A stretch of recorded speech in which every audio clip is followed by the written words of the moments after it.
Assalamualaikum warahmatullahi wabarakatuh. Selamat datang kembali teman-teman semua di channel Anto Elektro. Di kesempatan kali ini saya akan coba membuat video tutorial service. Jadi di depan kita saat ini ada sebuah salon aktif mereknya Polytron, dan untuk modelnya seperti ini, teman-teman bisa perhatikan. Nah, jadi apa kerusakan dari amplifier PMA ini? Jadi kerusakannya itu datang ke sini dalam kondisi mati total. Ini itu bisa dibilang lemparan dari user atau pernah diservis di tempat lain ya. Jadi dia buntu lalu dibawa ke sini, dan untuk keadaan mesinnya cukup lumayan berantakan. Menurut penuturan dari tukang servis atau yang menservis power amplifier ini yang sebelumnya ya. Jadi itu dia bilang, "Mas, ini ada amplifier atau salon aktif Polytron, kerusakannya itu mati total awalnya." Pas saya bongkar, saya coba lakukan perbaikan, ternyata banyak dioda yang short, yaitu di dioda penyara utamanya di tegangan 220 volt AC-nya, lalu juga ada kapasitor, keramik atau milar, ada yang konslet. Kemudian saya coba lakukan servis, ganti perpat, ternyata saya tidak menemukan hasil yang baik ya, malah saya menghabiskan beberapa MOSFET. Nah, kemudian saya coba lihat, dan ternyata seperti ini mesinnya teman-teman. Baiklah, ini dia teman-teman untuk kondisi dari mesin amplifier Polytron PMA ini. Di sini kabel AC saya sambungkan seperti ini ya. Jadi kondisinya itu, pertama kita mulai dari belakang saja ya. Pertama di sini sikring sudah dilepas, mungkin putus sebelumnya katanya. Kemudian diganti kabel serabut. Ini sebelumnya tuh mesin kotor sekali teman-teman, solderan banyak yang belepotan. Ini sudah saya sedikit rapikan di bagian primer ini. Nah, untuk penuturan dari yang servis mesinnya ini, itu dia melakukan penggantian yang pertama dari belakang ya, kapasitor ini dia ganti. Terus NTC katanya juga dia ganti karena pecah katanya NTC-nya. Lalu ke sini dioda penyarah ini AC 220 voltnya. Ini katanya keempatnya short. Kemudian sudah dicoba ganti, tapi pas dibawa ke sini ternyata diodanya tidak ada, katanya sudah dilepaskan lagi. Kemudian saya di sini pasangan lagi, saya carikan dengan ampere yang lebih besar dari bawaan power amplifier ini. Saya menggunakan cabutan dari TV, dan untuk seri diodanya adalah RL207. Nah, jadi sudah saya pasang, saya ganti diodanya. Nah, kemudian kapasitor ini keramik, dia mengganti dua buah ini, katanya juga pecah. Lalu ke sini ini ada dua buah dioda, tadinya tidak ada, dilepas. Kemudian saya pasang kembali, saya ganti. Ini adalah serinya 1N4007 atau dioda 1 ampere. Kemudian kita ke sini, di sini itu MOSFET ya. Jadi MOSFET-nya ini katanya short, dan dia sudah mengganti beberapa kali MOSFET, namun tidak ada hasil. Lalu yang diganti lagi itu kapasitor filter ini yang di depan ini. Dia diganti dengan nilai berapa ini? 50 volt 4700 mikro. Terlalu kebesaran sebenarnya. Bapalah, sepertinya itu saja. Kemudian untuk IC TDA 2050-nya ini 3 buah tidak dipasang, dan kondisinya ternyata sudah short semua katanya. Ini dia. Ini TDA 2050 short katanya. Dan yang parah ini sampai pecah. Yang ini tidak dilepas katanya, masih normal. Kemudian di sini untuk langkah-langkah perbaikannya, saya melakukan perbaikan di area primer. Jadi saya pastikan terlebih dahulu di area dioda penyarah ini ya, itu tegangannya normal sampai di Elcom 450 voltnya. Jadi untuk MOSFET ini kita lepaskan terlebih dahulu, kemudian kita hidupkan. Pastikan di Elcom 400 volt ini ada tegangan sebesar 250 ke atas lah ya, 300 volt normalnya. Nah, setelah saya pastikan aman, tegangan sudah keluar di Elcom 450 voltnya, kemudian kita cek tegangan start untuk IC drivernya. IC driver ini menggunakan IC OP2269. Jadi untuk tegangan start IC OP2269 di pin 3 123 lewat R509, kemudian ke sini R508, lalu ke sini R526, lalu di sini R532, dan ke tegangan Elco plus 450 volt. Itu untuk tegangan startnya ya. Pastikan di sini itu ada tegangan kerjanya di pin 3 IC-nya. Dan setelah saya cek, ternyata tegangannya itu drop, tidak normal ya. Kemudian setelah rangkaian power supply switching ini bekerja, tegangan untuk input IC OP2269 ini dialihkan lewat lilitan sebelah sini. Di sini ada dioda penyara, lalu ada elco filter, ada resistor. Ke sini ada dioda lagi, kemudian ada dioda sender ke ground ya. Lalu masuk ke pin 7 di sini ya. Nah, seperti itu. Untuk outputan PWM-nya di pin 8 ke sini dioda dan resistor. Kemudian ke sini ke pin 1 gate-nya, ke pin 1 MOSFET atau ke pin gate-nya ini. Nah, di sini kejanggalannya itu saya curiga PWM-nya ini sudah rusak, IC PWM OP2269-nya. Kenapa? Karena katanya MOSFET-nya itu selalu jebol kalau kita ganti. Kemudian saya coba cek tegangan, ternyata di pin 3-nya drop hanya 4,8 volt kalau nggak salah. Dan di outputan PWM dari IC OP2269 ini di pin 8, output PWM-nya ini dia itu ada tegangan sebesar 3 volt. Seharusnya itu tegangannya tidak segitu ya, tegangannya itu naik turun harusnya. Tapi di sini ada 3 volt. Kemudian saya coba cek resistansinya menggunakan avometer di pin 8 IC OP2269 ini, dia tidak ada resistansi dengan ground, alias putus ya. Nanti saya akan coba tunjukkan teman-teman. Oke teman-teman ya, mari kita coba cek resistansinya. Kita gunakan mode dioda probe merah di min elco 450 volt. Lalu di sini probe hitamnya coba kita hubungkan ke pin 1 IC OP2269. Pin 1 adalah ground ya teman-teman. Pin 2 ada angka 686, pin 3 ada angka 638 ya, pin 4 680, pin 5 680, pin 6 684, pin 7 71. Nah, pin 8 ini dia tidak ada resistansi atau tidak menunjukkan angka saat kita ukur dengan ground menggunakan mode dioda. Walaupun kita balik probe-nya, ini dia. Saya curiga IC ini sudah tidak normal. IC driver OP2269-nya. Nah, untuk tegangannya teman-teman, di sini tegangan di elco 450 voltnya sudah keluar normal. Kita akan coba ukur saja. Ini untuk kabel groundnya. Nah, seperti ini saja biar gampang. Kemudian kita bisa langsung colokan. Kita cek tegangan di elco 450 voltnya. Nah, di sini ada tegangan 240 volt.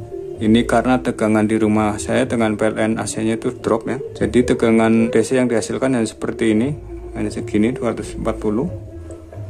Lalu kita cek untuk supply tegangan start IC OP2269-nya lewat resistor ini ada 4 volt. Lalu ke sini ke pin 3 sama ada 4 volt ya. Nah, ini di pin gate ada tegangan sebesar berapa ini? Loh, ini malah naik tegangannya teman-teman. Sekarang tegangannya menjadi 8 volt. Oh, tegangannya sama dengan VCC ya. Nah, ini dia di pin gate tegangannya seperti ini 3 volt. Saya matikan. Saya curiga IC OP2269-nya itu juga mengalami short ya. Cuman di servis sebelumnya itu dia tidak melakukan penggantian, makanya MOSFET-nya itu saat diganti langsung jebol. Nah, saya akan coba ganti untuk IC OP2269-nya. Lalu kita akan coba cek ukur untuk tegangan VCC yang masuk dan juga tegangan output PWM dari IC OP2269-nya.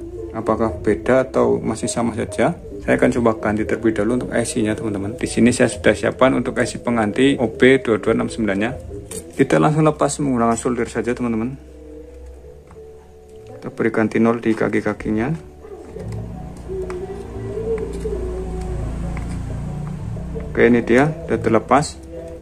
Di AC atau di body AC ada colokan bulat titik ya, itu menandakan pin 1.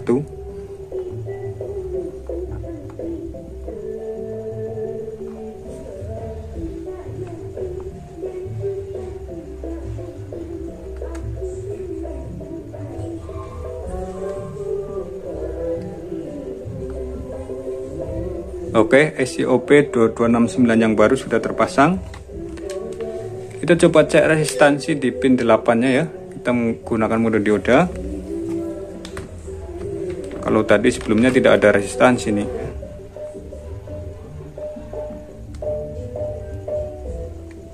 Oke, ini dia teman-teman. Setelah kita ganti ACOP 2269 yang baru, resistansi di pin 8 sudah keluar sebesar 519 di mode dioda ya. Kalau kita balik menunjukkan angka besar. Oke, kita akan langsung cek saja deh teman-teman. Kita cek tegangan output PWM nya yang menuju ke pin atau kaki gate dari MOSFET kita hubungkan teman-teman. Dan ini tegangan yang terbaca tidak ada ya,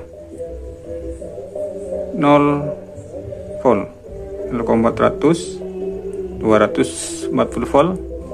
Lalu tegangan start ACOP 2269 nya sebesar 20 volt ya, naik turun. Ini tegangan start untuk ACOP 2269 yang normal ya, dimana tegangan startnya ini diambil dari elko 450 voltnya di bagian plus di sini melalui resistor 532. Nah, kalau tadi sebelumnya itu hanya 4 volt saja, dan itu karena ACOP 2269 nya itu dia short. Sekarang sudah normal. Tegangan start ACOP 2269 setelah kita ganti AC nya menjadi normal sebesar 20 volt. Lalu di tegangan sini juga keluar ternyata teman-teman, naik turun di 12 volt. Nah, itu menandakan ACOP 2269 ini dia normal teman-teman ya. Kita cabut lagi. Jadi di sini kita sudah bisa memasang untuk MOSFET-nya. Tentu saja MOSFET yang normal teman-teman ya. Di sini untuk gantinya FKBF 7N65C. Setelah tegangan gate-nya terukur seperti itu, kita baru bisa pasang untuk MOSFET-nya ini. Insya Allah power supply ini dia akan hidup lagi. Kalau di bagian sekundernya tidak ada masalah tentunya ya. Kita coba langsung pasang saja untuk AC atau untuk MOSFET-nya ini.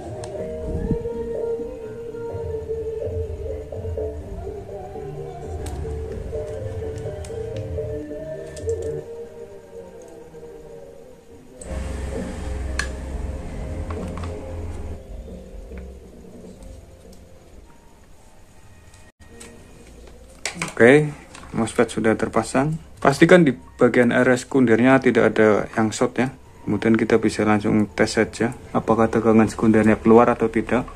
Elko sekunder terpasang terlebih dahulu.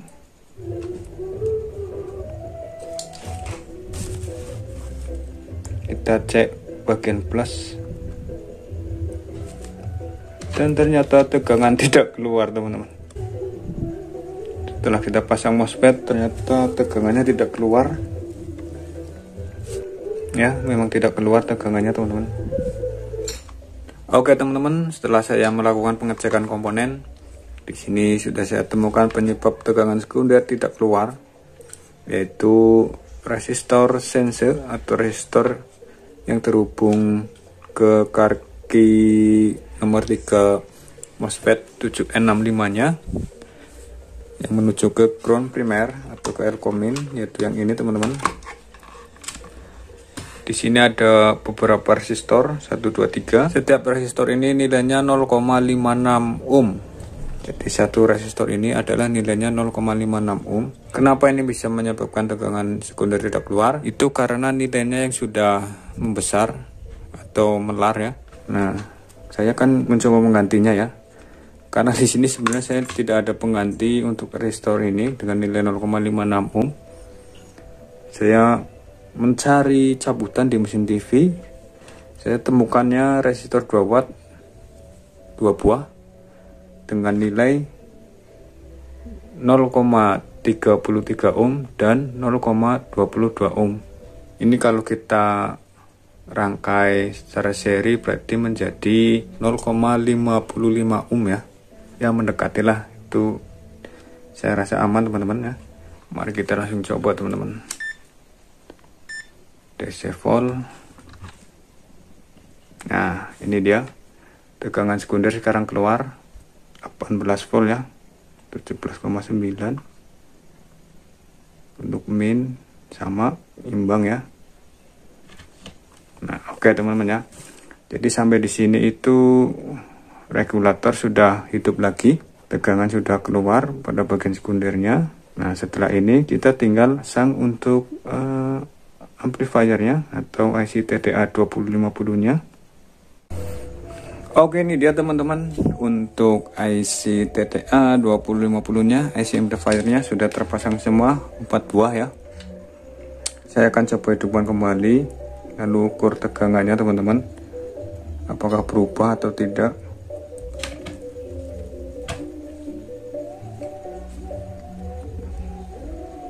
Ternyata tegangan drop menjadi 16 volt.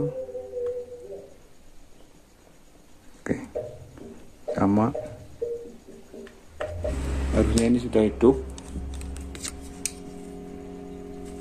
Kita lihat bagian depan. Oke, standby ya. Ini itu berfungsi LAN, AUX, Bluetooth. Nah ini Bluetooth nih, kita coba cari Bluetooth.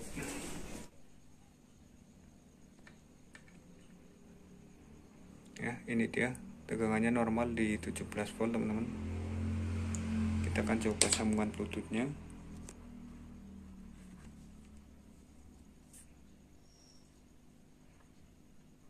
Bluetooth, tunggu sebentar ya teman-teman. Nah oke teman-teman, ini dia sudah saya berikan input musik dari HP ya. Karena di sini untuk speaker LR-nya tidak ada ya, kita hanya memiliki speaker subwoofernya saja. Jadi saya gunakan speaker subwoofernya. Untuk LR-nya kita tidak gunakan ya. Ini hanya untuk ngetes saja. Kita bisa sambil cek tegangannya.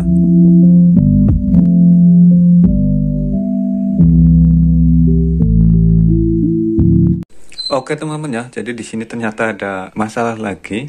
Ketika kita gunakan volume full atau bass full ya di sini, itu amplifier Polytron ini dia akan mati. Saya coba berikan musik ya. Oke, bass kita naikkan.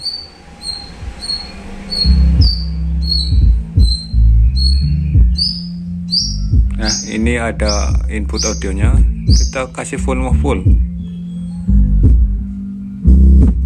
Terus, nah seperti ini. Jadi dia akan mati.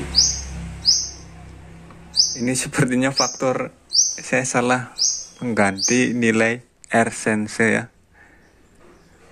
R-sense bawaannya itu kan nilainya 0,56 ohm, tapi di paralel 3.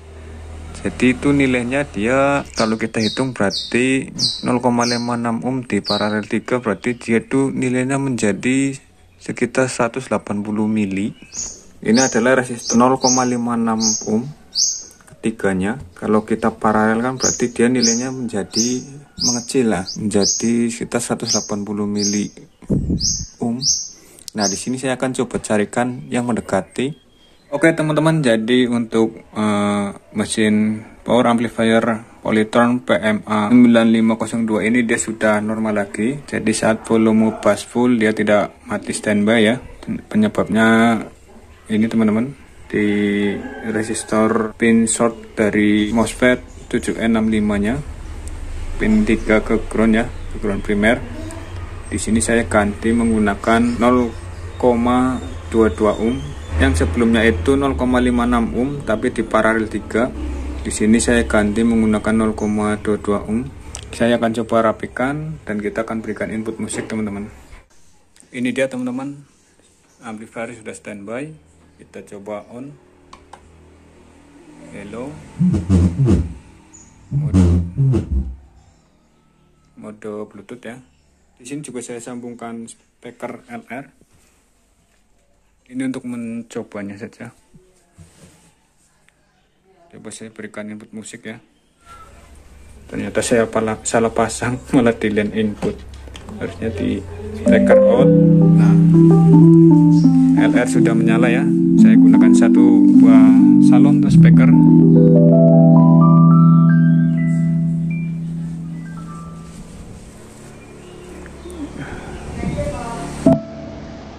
Kita naikkan bassnya teman-teman.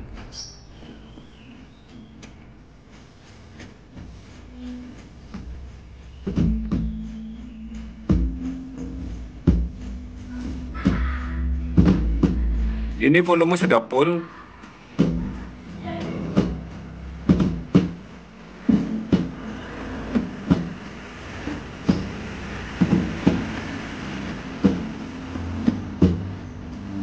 Tidak mati ya teman-teman ya. Volume bass pun sudah full. Udah mentok ini untuk volume bassnya.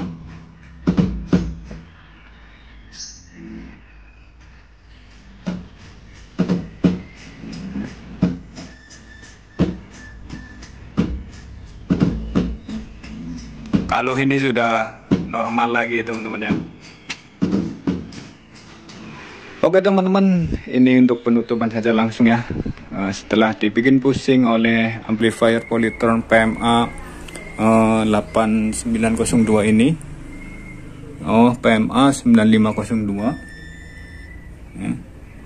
Setelah kita dibuat sedikit pusing, akhirnya alhamdulillah sudah normal lagi. Jadi awal gejala masuknya saya jelaskan sedikit. Regulator hancur ya. Ini termasuk ini tuh lemparan dari tuser lain, sudah nyerah tuser lain lalu dibawa ke sini dalam keadaan regulator yang sudah acak-acakan, banyak dioda yang hilang, kapasitor hilang, MOSFET short, TDA 2050 short, bahkan pecah ya. Di sini teman-teman bisa lihat. Dan alhamdulillah setelah lakukan perbaikan di sini salon aktif atau amplifier Polytron PMA 9502 ini dia bisa hidup lagi. Terima kasih untuk teman-teman yang sudah mendukung dan menonton video ini. Jangan lupa untuk subscribe, like, dan komen ya apabila ada yang ditanyakan. Terima kasih dari saya. Wassalamualaikum warahmatullahi wabarakatuh.